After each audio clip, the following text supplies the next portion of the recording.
Et si le climat devenait fou? 2003 fut l'une des années les plus chaudes depuis 150 ans.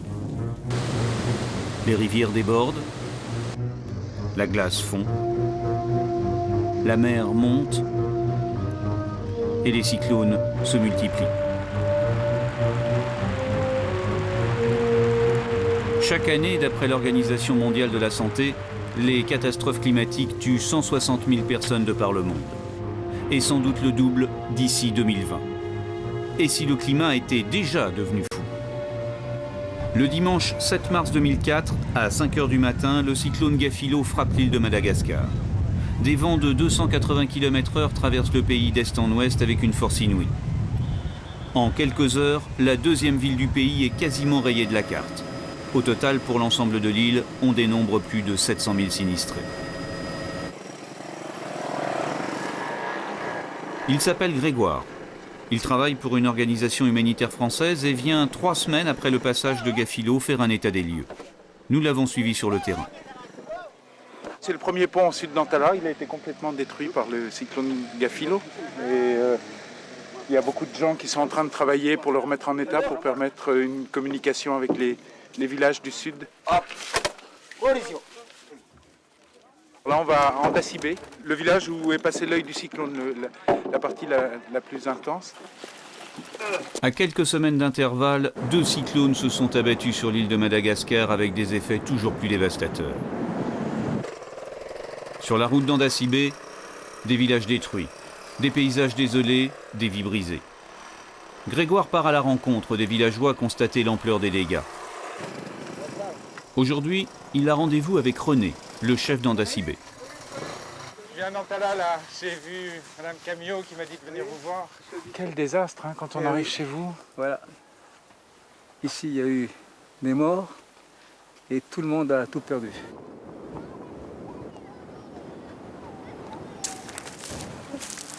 Des maisons qui abritaient la centaine d'habitants du village, aujourd'hui il ne reste rien. De mémoire d'homme, Gafilo détient le record de destruction. Depuis 1950, j'ai vu le cyclone. Mais enfin, je dis un cyclone aussi méchant, et puis qui a duré si longtemps, parce qu'il a duré presque 24 heures. Hein. Parce que qu'est-ce qui s'est passé? La mer est montée C'est la mer qui est montée. La mer a emporté la maison en 5 minutes. Hein. Il y a des vagues successives, des vagues de 3-4 mètres, qui ont tout emporté successivement. Parce que le vent lui-même, on l'a plus ou moins supporté, mais la mer, c'est impossible. C'est la mer qui a tué les gens. Un véritable raz-de-marée conjugué à des vents d'une violence indescriptible. Cette nuit-là, 6 personnes sont mortes, dont un bébé de quelques mois. Dans cette région très pauvre de Madagascar, chaque nouveau cyclone renforce la misère et l'inconnu sur l'avenir. À partir d'un certain moment, on n'a plus peur. On est là en victime résignée, quoi. Parce qu'on ne peut rien, on ne peut pas se lutter contre les éléments. Qu'est-ce que vous voulez qu'on fasse? On est là en victime. Bon, ben, si on s'en sort, Dieu merci, on ne s'en sort pas, ben tant pis. On devient fataliste. Dans le village, peu à peu, la vie reprend ses droits. Chacun reconstruit avec ses moyens, jusqu'à la prochaine fois.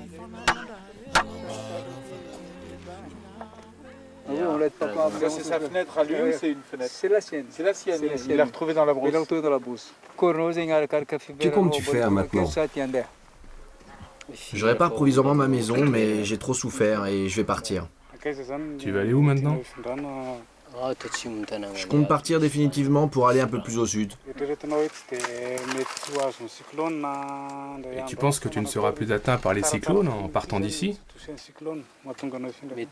Là-bas, nous ne serons peut-être pas toujours à l'abri des cyclones, mais au moins nous ne serons plus touchés par la mer, comme ça a été le cas ici. Depuis la catastrophe, une dizaine d'habitants sont définitivement partis. Et les autres suivront si la situation empire. En écoutant parler les gens, on a quand même l'impression que les cyclones sont plus violents qu'avant, qu'il y a un dérèglement et quelque chose qui est en train de se passer. Alors il en passe plusieurs sur Antala, ça c'est peut-être un hasard. Ils sont de plus en plus forts. Là, il y a probablement quelque chose de grave qui est en train de se passer. Le fait est que les climatologues prévoient des cyclones plus nombreux et plus intenses. Et non seulement dans les régions tropicales, mais aussi dans les zones tempérées, comme l'Europe. En France, personne n'a oublié la tempête de 1999. Des centaines de millions d'arbres abattus, des dégâts considérables, un désastre inégalé dans l'Hexagone. Pourquoi le climat se réchauffe-t-il? Quand le soleil nous éclaire, la Terre absorbe la moitié de ses rayons. Le reste repart vers l'espace. Mais une partie est piégée par des gaz naturellement présents dans l'atmosphère. Ceux-ci agissent comme une véritable couverture chauffante. C'est l'effet de serre, indispensable au maintien sur Terre d'une température permettant le développement de la vie. Mais depuis le début de l'ère industrielle, l'homme perturbe ce mécanisme naturel. Il rejette dans l'atmosphère de grandes quantités de polluants qui viennent renforcer les gaz à effet de serre. Résultat, la température s'envole. Et pour mesurer l'ampleur des dégâts, il faut prendre un peu de hauteur. Nous sommes sur l'aéroport de Toussul-Neuble, près de Paris. Irène Oxueref est ingénieure et travaille au laboratoire des sciences du climat du CEA. Tous les 15 jours, elle réalise à différentes altitudes des prélèvements d'air à l'aide de ces flacons. Tu n'as pas fait de calibration encore? Non, parce que c'était pas chaud encore. Là, c'est bon. Avec un objectif précis, déterminer quelle quantité de gaz à effet de serre est spécifiquement émise par l'homme. Ces mesures, ça sert à comprendre quelle est la composition de l'atmosphère en gaz à effet de serre. Et là, on va aller faire les mesures à la forêt d'Orléans. On va voir le signal de la nature. Et ensuite, on comparera les concentrations de gaz à effet de serre qu'on aura observées au-dessus de la nature avec les concentrations qu'on aura observées dans des sites plus industrialisés pour arriver à en réduire les émissions qui sont vraiment propres à l'homme. Là, je vais changer de... 2 heures de vol plus tard, l'air prélevé est précieusement enfermé dans les flacons. Direction, le laboratoire pour rechercher les gaz suspects, à commencer par le dioxyde de carbone issu des rejets industriels et des pots d'échappement. Beaucoup de CO2 comme Ouais, comme d'habitude. Sur cette courbe, on peut voir en rouge la concentration de CO2 depuis l'an 1000 jusqu'à l'année 2000. Et on peut voir que depuis l'ère pré-industrielle, 1850 à peu près, le CO2, la concentration du CO2 a fortement augmenté dans l'atmosphère et augmente de plus en plus.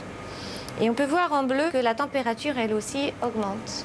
Donc les deux courbes se superposent. Il veut dire que si on continue à augmenter la concentration de CO2 dans l'atmosphère, on risque fortement d'augmenter la température de la planète. Depuis 1850, la température de notre planète a augmenté de 0,6 degrés. Une hausse observée par les scientifiques du laboratoire de météorologie dynamique du CNRS. Hervé Letreut est l'un des meilleurs spécialistes français du climat. Avec son équipe, il met au point des simulations climatiques pour le futur. D'après ces scénarios, si l'homme continue à émettre des gaz à effet de serre dans l'atmosphère au rythme actuel, le thermomètre affichera 4 degrés de plus à l'horizon 2100. Et la tendance n'est pas prête de s'inverser. Quand on émet du CO2 dans l'atmosphère, il y reste pour une centaine d'années à peu près. Ce CO2 qui est dans l'atmosphère pour une centaine d'années, il peut entraîner un changement du système climatique qui, pour ses composantes lentes, va être là pour plusieurs centaines d'années. Donc on est en train de déclencher des mécanismes qui sont sans retour rapide. Le réchauffement climatique, c'est un problème très sérieux qui va être un des facteurs de déséquilibre, de troubles, éventuellement de guerre dans nos sociétés dans le futur. Pour moi, le danger majeur du changement climatique, c'est cette perturbation qui va être rapide, auquel on aura beaucoup de mal à s'adapter, de tous ces équilibres qui font qu'on est très ajusté au climat dans lequel on vit et depuis très longtemps. Et les premiers déséquilibres sont déjà parmi nous. Pour l'heure, en France, ils sont encore discrets, mais bien présents. Comme par exemple au cœur des vergers de Provence. Benoît Sofanor est biologiste à l'INRA, à Avignon. Il étudie les insectes, et tout particulièrement un envahisseur qui menace nos pommes, le Carpocaps. Donc ça, c'est les premiers dégâts qu'on peut observer au printemps sur les pommes. On voit ici le dégât d'une larve qui a pénétré dans le fruit et qui doit même maintenant être en train de consommer le fruit par l'intérieur jusqu'au niveau des pépins.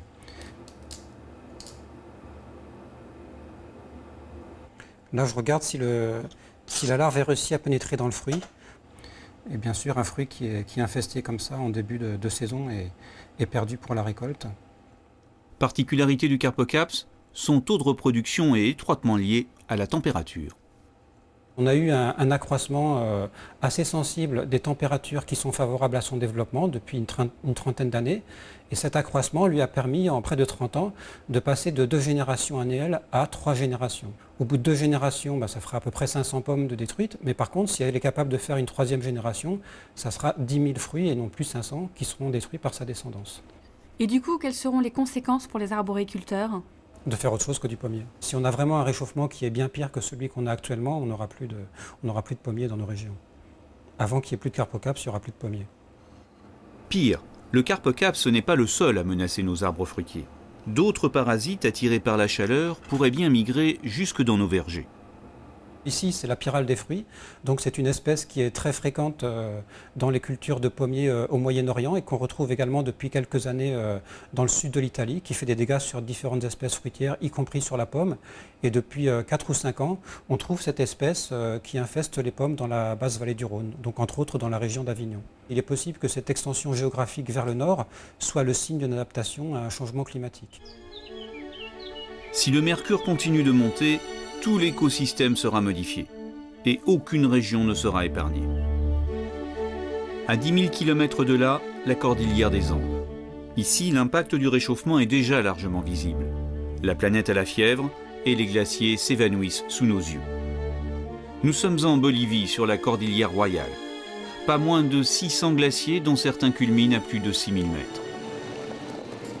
Au petit matin, une équipe de scientifiques de l'Institut de recherche pour le développement, l'IRD, s'apprête à gravir le glacier Charquini à plus de 5400 mètres. Leur mission, suivre l'évolution des glaciers. Bernard Francou est glaciologue et Bernard Pouillot, hydrologue. C'est toute une expédition quand on va étudier les glaciers et qu'il faut faire des trous dans la neige. Et qu'il fait froid. Les petits glaciers comme ça sont intéressants pour nous. On ne les néglige pas parce qu'ils sont très très sensibles au changement climatique. Si un glacier recule, c'est que le climat change. Quand un glacier avance, c'est que le climat change aussi. C'est un très bon traceur du changement climatique. Combien a-t-on de dénivelé à faire, On a 300 mètres. 300 mètres. On va tout casser. 300 mètres. Moins. Entre 5050 et 5350, 380. La pente est rude et à cette altitude, l'oxygène est rare. Une fois par mois, Bernard Francou et son équipe mesurent la fonte du glacier grâce à des bâtons enfoncés dans la neige, les balises. Balise CISA, 64 cm. Cette balise a été placée en septembre 2003 et elle dépassait à peine du glacier. Et puis maintenant, on voit que la surface du glacier s'est abaissée donc de plus de 60 cm. Ça veut dire que depuis septembre 2003, le glacier a perdu environ 60 cm de neige ou de glace. Ce glacier va disparaître totalement d'ici 2050-2060 selon nos calculs actuels. C'est le symptôme d'un changement climatique extrêmement rapide qui va s'accélérant depuis maintenant 25 ans. Si tous les gouvernements du monde arrivaient à se mettre d'accord en ce moment même pour revenir à ce qu'était la pollution industrielle en 1900, au début du XXe siècle, on sait, les modèles disent que cette courbe de température ne s'inverserait de toute façon pas avant 2050. Les températures vont continuer à croître. Ça veut dire que des petits glaciers comme ça vont disparaître et il restera des glaciers uniquement au-dessus de 6000 mètres sur les pointes des montagnes.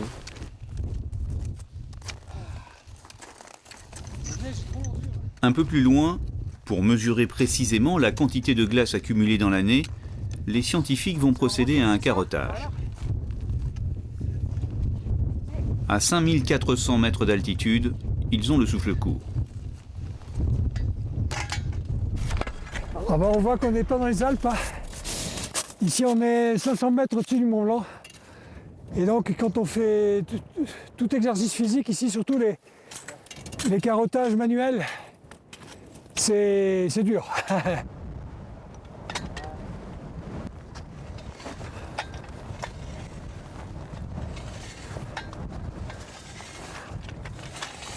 Ça, c'est les premiers morceaux de la carotte. Comment? Ah, voilà. Ça, c'est la glace, oui.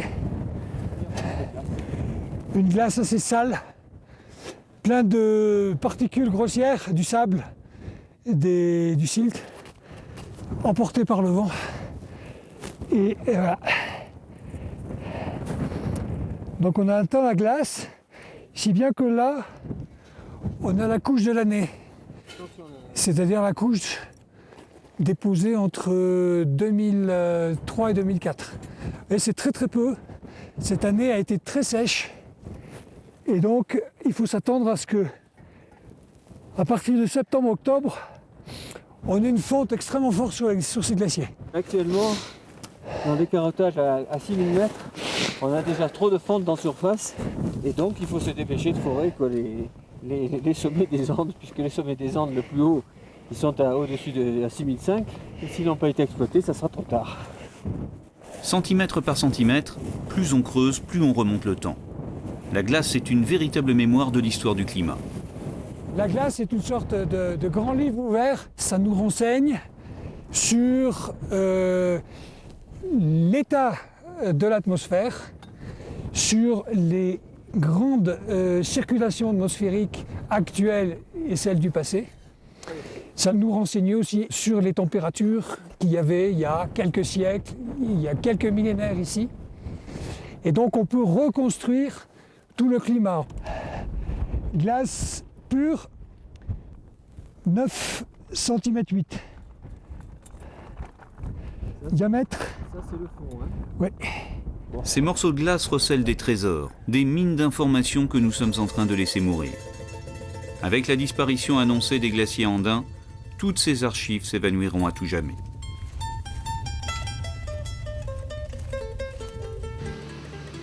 À plus de 1000 km de là, la Cordillère Blanche au Pérou.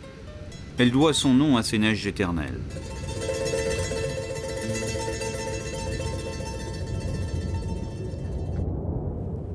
Bernard Pouillot et ses partenaires péruviens de l'Institut national des ressources naturelles y explorent un autre glacier, l'Artesonraru qui culmine à 6000 mètres.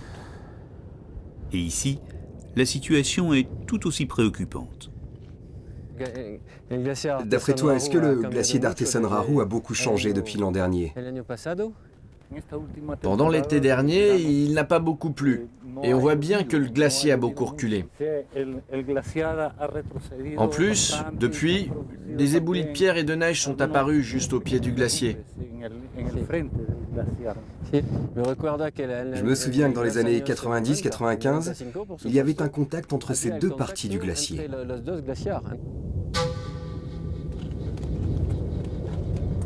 À cause du manque de précipitations et de l'augmentation des températures, année après année, le glacier diminue de volume et remonte davantage.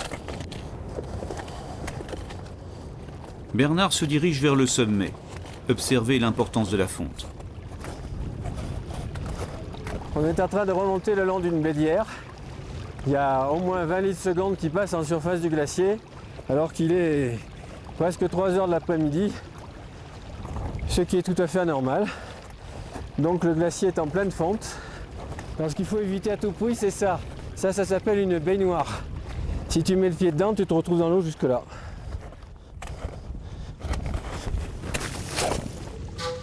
En moyenne, le glacier perd 2 mètres d'épaisseur par an. Toute cette eau de fonte se retrouve ensuite dans de petits lacs qu'on appelle des lagunes. Et elles apparaissent à chaque retrait du glacier. Marco, comment te paraît cette lagune? Pour le moment, c'est juste une petite lagune en formation. Oui, et elle n'est pas dangereuse car il y a des rochers qui la maintiennent là-bas. Pour le moment, elle n'est pas dangereuse, mais nous allons la surveiller et voir comment elle va évoluer au cours des prochaines années. La vitesse de formation de cette lagune est vraiment incroyable. En 4 ans, elle est apparue complètement. À force de se remplir, ces lagunes deviennent dangereuses. Et parfois, elles finissent même par causer des drames. Lorsqu'il y a un certain nombre de centaines de milliers de mètres cubes de flotte qui s'accumulent comme ça à 5000 mètres d'altitude. Et si le barrage qui retient cette lagune casse, cette masse de flotte va descendre très rapidement dans la vallée, faire ce qu'on appelle ici des alluvionnes, donc des mélanges de rochers, de boue, etc. Et ça peut détruire des villes, détruire des villages, tout est possible. Des lagunes de ce type, aujourd'hui il en existe des centaines en Cordillère Blanche. Ces eaux turquoises apparemment tranquilles ont fait plus de 50 000 victimes en 50 ans. Les Andins craignent les glaciers et les vénèrent aussi. Plus que de simples montagnes, ils les considèrent comme de véritables dieux. Depuis des millénaires, des générations d'Indiens viennent se recueillir au pied d'un glacier, là au Sangate à plus de 4600 mètres d'altitude. C'est la fête du Qualioriti, l'étoile des neiges en dialecte andin. 50 000 Indiens campent dans des conditions précaires, tout comme nos deux Bernards. 6 heures du matin, petit déjeuner après une nuit à la belle étoile, la température est de moins 5 degrés. Ces Indiens viennent de toute la cordillère des Andes, par familles entières et même par villages entiers. Pendant 3 jours et 3 nuits, ils vont danser, chanter et jouer de la musique en l'honneur du glacier.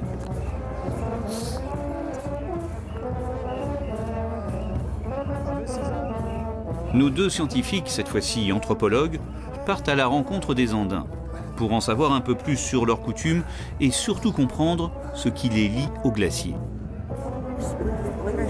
Allez, venez les amis. Dis-moi, avec la glace, qu'est-ce que tu vas faire? On va aller la chercher sur la montagne et puis la redescendre sur le dos jusqu'ici. Jusqu'à Cusco, avec la glace sur le dos. Oui, c'est ça, mais bon, pour le moment, on va danser. Danser, bien sûr, mais surtout prier pour l'avenir du glacier. Nous venons ici en pèlerinage, par dévotion, pour le seigneur du glacier, le seigneur du Qualioriti. Et tout à l'heure, toute la troupe va recevoir la bénédiction. Mais vous vous rendez compte que le glacier est en train de disparaître? Vous le voyez? Oui, bien sûr, je m'en suis rendu compte. Et qu'est-ce que vous en pensez alors? Je crois que le seigneur du Qualioriti fera des miracles. Pour que les dieux fassent des miracles, les Indiens défilent et se recueillent sans relâche. Une curieuse cérémonie mêlant croyances indiennes et rites catholiques. Pourtant, malgré leurs prières, leurs jours au pied des glaciers sont irrémédiablement comptés. Ce qui nous intéresse à nous, c'est de voir l'importance que peuvent avoir encore les glaciers et les sommets englacés en général dans les Andes. Et de voir qu'ils sont l'objet d'une ferveur populaire comme ça, ça montre que l'eau qui sort de ces glaciers est réellement importante et donc vient irriguer, vient donner la vie à toute cette communauté. Et quand on voit tous ces glaciers qui reculent actuellement, on peut s'inquiéter pour l'avenir de ces communautés et on peut imaginer un jour que cette eau disparaisse et que tous ces terroirs agricoles deviennent stériles à cause de ça. Tour à tour, chaque communauté monte sur le glacier, croix sur le dos et prières en poche. Dans la tradition andine, le glacier est un lieu sacré où vit un esprit qui apporte eau, abondance et prospérité. Sur le glacier, les uns emportent des morceaux de glace, les autres la boivent pour exaucer leurs vœux.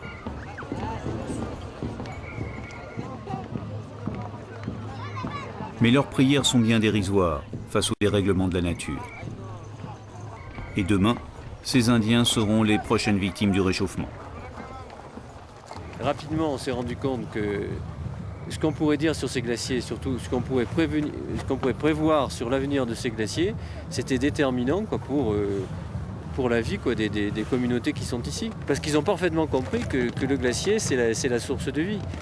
Je crois que ce qu'on fait, ça peut servir à quelque chose. C'est pas seulement des résultats scientifiques parce qu'il faut publier, parce que ce qu'on va trouver ici va nous permettre, dans un contexte planétaire, de préciser les choses.